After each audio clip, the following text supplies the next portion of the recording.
Well, hi friends, I'm Brian Cosby with Provide and Protect, and I'm with my friend Steve, and we want to talk about church security. I know a lot of my viewers, a lot of you guys are Christians, and you got to think about really securing the flock of God that's among you. And we've had to think about this quite a bit over the last several years. And Steve he heads up our security team at our church. I'm a pastor. And so one of the things we want to talk about is the importance of this because maybe your church is not thinking about this. Maybe your church doesn't have a security team, or you're seeing things on the news. I mean, there's been a lot of things on the news with different churches over the years, and at least the last 5 years, we've seen a lot of stuff. And so, got to think about, well, we want to be providers and protectors of the flock that God has entrusted to us. And so, what we're doing today is talking through that.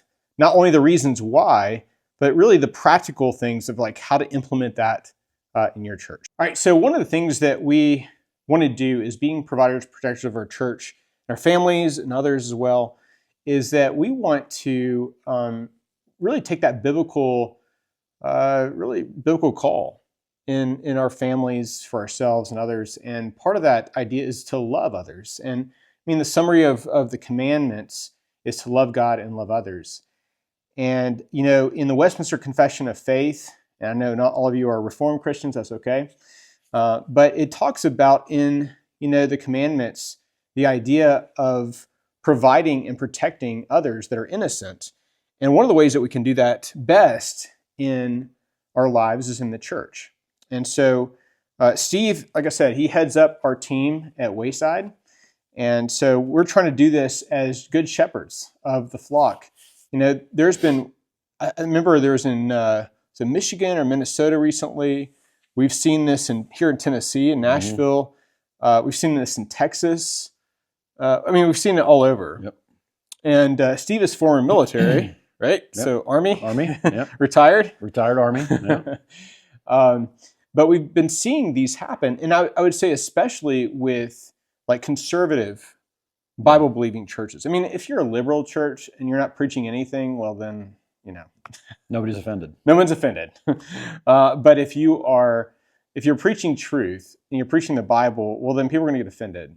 And when they get offended, some of them are weird and off the rocker, and they're going to do some mean things. So we want to be prepared for that. And so we had to think through this carefully a number of years ago. We've for many years we've had a security team at our church, but I would say until you came along, it was kind of like the Wild West. I'd say it was like everybody and their grandma was carrying concealed carry, and we promote that on this channel. But I would say that until you came along, there was not a lot of organization with it. It was kind of just, all right, we know the need, like we need to protect our church, and we don't want just everybody, if there's a perceived threat, to just start pulling out their guns and shooting everywhere. Right. So we had to think through this carefully, right? So we had to move from being just, Wild West, everybody's carrying, to something that's a little more detailed and thought through. Yep. So tell me from your perspective, like how we got to that point, that movement from just like, we've got some wonderful dudes in our church that are carrying, to actually having some kind of at least plan or schedule or something in place.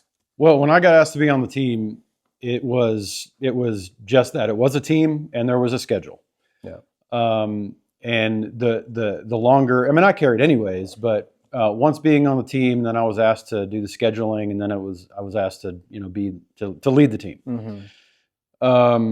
And I started thinking, wow, we're just a bunch of guys that are carrying pistols, and there's a lot more to to church security than that. And so I did continue on with the schedule, and then what I've tried to do, to be brief, over the past several months or year or so, is to let people on the team know that we are much more than guys with guns that are going to stop an active shooter. I look at us as not like police and firemen, first responders, but as basically first responders for you and the congregation. If anything were to happen, we should be the people, whoever's on duty or off duty, to be the first responders. Whether so it's a little bit broader than just, let's say an active shooter comes into the church. It's a little bit broader scope than just that. Like if there's any kind of emergency. Medical emergency? Medical emergency. Or something else? It could be vandalism in the parking lot. And this doesn't have to be just during church, too. But at the church facility during any meeting, there could be vandalism. It could be a fire. There's, in my opinion, the worst of it would be a shooting scenario. So I've just tried to have our team know that, look, if anything were to happen, we are the people who should respond. Everybody else can, but we should have a team in place to be that first response. Yeah, that's good. Yeah, I mean, so, for a lot of you guys, even watching this, you might be thinking, well, we need to have that. But there's some key, I think, factors that play into this. One is individual training. So, I mean, this should go without saying, but we got to say it here today, that if you have people on your team, how many people do we have on our team roughly? I think there's nine that are active that, other than you and Michael, but 9 on the team. Yeah. So we got 9 on the team. I carry a lot. I'm usually preaching, but I'm also carrying a lot. We also have an officer now in the parking lot. So we have a police officer in his vehicle in the parking lot now too. So that's another thing to think about too. It's not just beyond the volunteer team at your church. It's a bunch of deacons or something like that, but also something that's very visible out front. I think can go a long way. I mean, was it Michigan or Minnesota that the guy had his truck and ran into the church? I think that was Michigan. And ran the church, got out, started shooting, whatever. But there was a team there of some deacons that took him down. Pretty remarkable. I remember this same kind of scenario happened out in Texas a couple years ago, and there's someone that was concealed carry out in Texas. Shooter comes in and they take him down. Because, I mean, we'll say the best time, police response time is 5 to 8 minutes. I mean, an active shooter can do a lot of damage in 5 to 8 minutes. I mean, lots of damage. So to have people that are on site, that are prepared and ready, trained and all that. So having the police officer out front, so we got about 9 guys. And so tell me about the schedule or the rotation, what that looks like with our church. I just really, it's very simple. I mean, I just try to spread the wealth as far as who's on duty for early and late in an equitable fashion. So we have an early morning service, a late morning service. We have an evening service. We have 3 services Sunday. But when he's saying early and late, so 9 o'clock service and then 10:45. So I just spread that throughout, and then there's currently 5 of us on the team that rotate on Sunday evenings. Okay. Yeah. And so when someone is on duty, when they're on the schedule for that morning or that evening or whatever, what are they doing? Where were they posted or? Well, it's changed a little bit since we've had the sheriff's deputy on site. So what we used to do, and this may apply to people who don't have a police on site, is as soon as the church, the first service would start and everybody was in, whoever's on duty would go to any entryway, any door, exterior door, and lock it, except the main sanctuary. And then, unlock in between services. A lot of people have to use, or some people have to use the lower level in the elevator. So we make sure to open that. And then when the second service starts, that whoever's coming in for that shift would do the opposite, lock the exterior doors, and then just be on duty, be antennas up. So let's just kind of walk through a scenario here. Let's say some perpetrator comes into the church and, where are they? Are they posted near the back somewhere or near the door? So I try not to dictate anything. I'm not in the Army anymore. So I've encouraged people. My opinion is the rear right of the sanctuary is the best place to be by our soundboard. So that's next to our door, but across 2 pews. So if you're facing the front, where the pulpit and all that is to the right and the rear. And then the door coming in is opposite of that. And my rationale is I'm next to the door, so I You can can see. I can see it. Clear line of sight. Yeah, and I've got time to respond. Yeah. As opposed to if I'm right by the door, I might be the first taken out. Yeah. So it gives me a little bit of room to maneuver. Yeah. Yeah. So coming back to the training piece, we always push this here on the channel here about the importance of training. A lot of guys can go buy some really nice guns and gear and all that.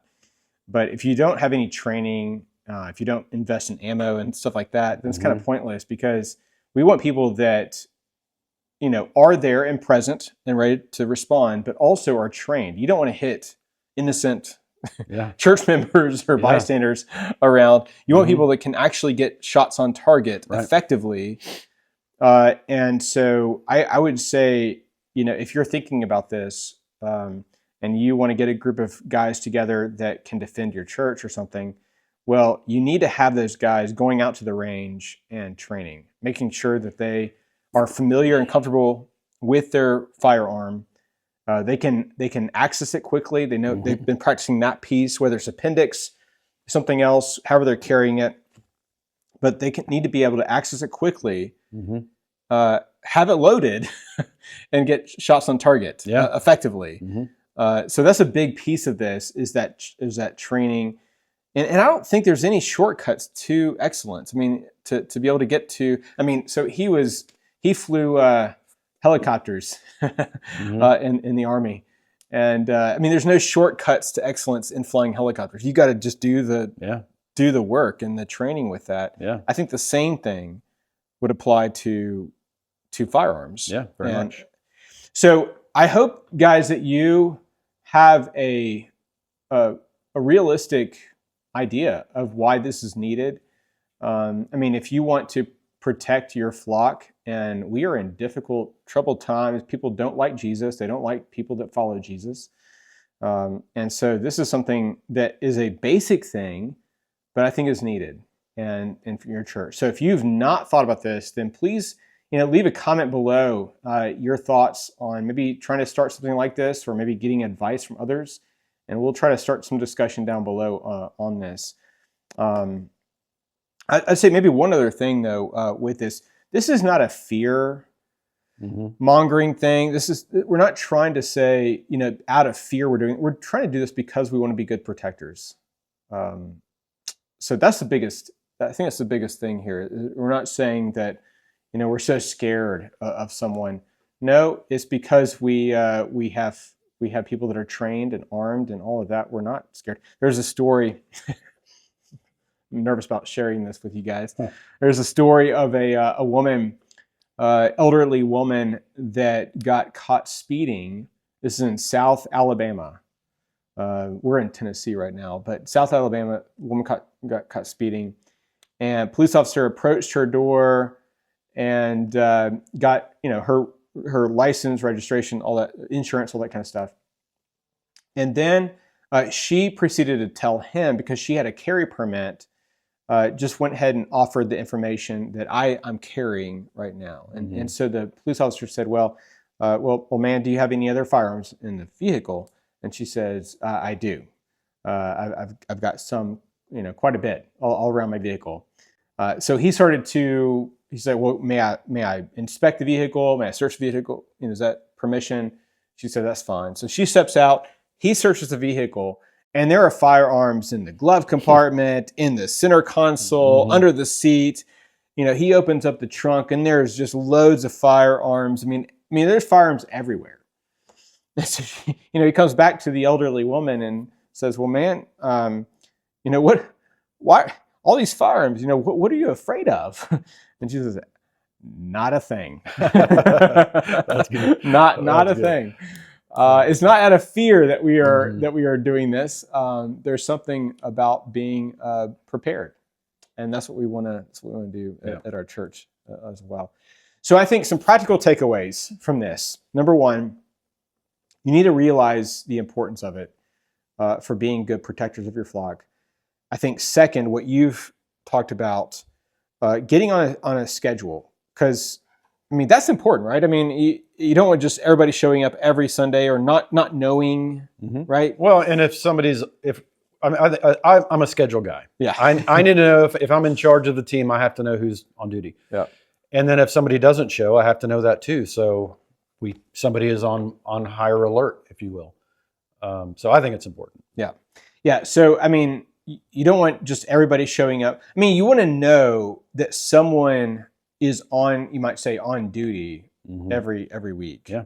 Because if you don't know that, then, maybe no one's prepared that week. Right. And so you want to make sure that someone is on duty. So having a schedule and then having everybody trained, like encouraging them to go to the range often, being comfortable, familiar with their firearm, how to access it quickly, getting shots on target quickly, effectively. If you don't know that, if you're thinking, okay, I need that and I don't know where to go or where to start, I would encourage you to check out either 580 Tactical or Warrior Approach Society. So both are fantastic. I've done training with both of them. There are others really good ones out there as well, but you can check those out. So the training piece, and then also some communication with the whole church. They need to know that we do have a security team. So if there is a threat, if there is some kind of active shooter in a church or something, not everybody's going to be like standing up and looking around like, hey, what's going on? They know, hey, we got a security team. Go ahead and just get down. We'll take care of it. We don't want innocent people just standing up and we don't need that, waving in their arms. We don't need that. So, but I think it's an important topic, y'all, to think about, for your churches and maybe even some other, not just churches, but broader community aspects. There's all kinds of meetings and things that I go to. Some of those meetings, they have like a no gun policy sign. I'm not going to say what I do with that, but do what you need to protect yourself and others. So, anything else? Well, I mean, if you don't mind, to your channel, the provide portion. I believe that we're also providing a worry-free worship experience. Yeah, and for not only for the congregation, but for you and the staff. Yeah. So you prepare all week for your sermon and your leading of the worship along with Michael and the team. And you can rest assured that if there is any sort of a disturbance, we have a team in place to cover it. Yeah. So from my point of view up front, so at the beginning of the service, I'm looking out and I'm seeing, things happen and people are looking at me, or looking up front, I should say, not at me really, but they're looking up front. But I'm looking at things happening and I'm seeing people come in. I don't know who they are, whatever, but to your point, I feel the confidence to know, okay, I'm good. Like if something went down, like I know we got a team in place and we're good. We're a conservative church, so we preach the Bible, and that's not going to go well with a lot of people. That's just the reality of the state of the country in which we live. And if you are watching from another country, it's probably the same wherever you are as well. But that's certainly the true for where we are where we live. So, anything else for me to say? I think that's about it. I mean, you're all good. Well, hey, leave your thoughts, your comments down below on this, and maybe there's things we have not covered here today that you think is a good good point or good tip that we have not mentioned here today. Leave that down below, and maybe if there's a training for groups. I mean, I know 580 Tactical does group training for churches and that kind of thing. And I'll try to leave a link for them down below as well. But maybe there's things we've missed in this discussion. But I think this needs to be a discussion for a lot of people to protect. I mean, I can't imagine if that church in Texas or that church in Michigan or this, if they didn't have teams, they didn't have people that were prepared and carrying and all that stuff. What would have happened? I mean, we could have seen not just 5 or whatever people killed, but many, mmany people killed. Yeah. You think about like even schools, and this is a whole nother topic. Yeah. You think about like it's Parkland. I think it was the Parkland shooting a number of years ago. The first person that was killed was the principal. And then the guy went on to kill like 20, 30 other people, kids and faculty and all that. But what if the principal was carrying? Yeah. Well, then, the perpetrator, the assailant that was coming in was down and no one's killed. So, these gun-free zones, 94% of mass shootings happen in gun-free zones. So I hope your church is not a gun-free zone, and for this purpose, this reason, that you can adequately prepare and defend your people. So anyway, guys, thanks so much for your support for us and for our channel, and we'll see you on the next video.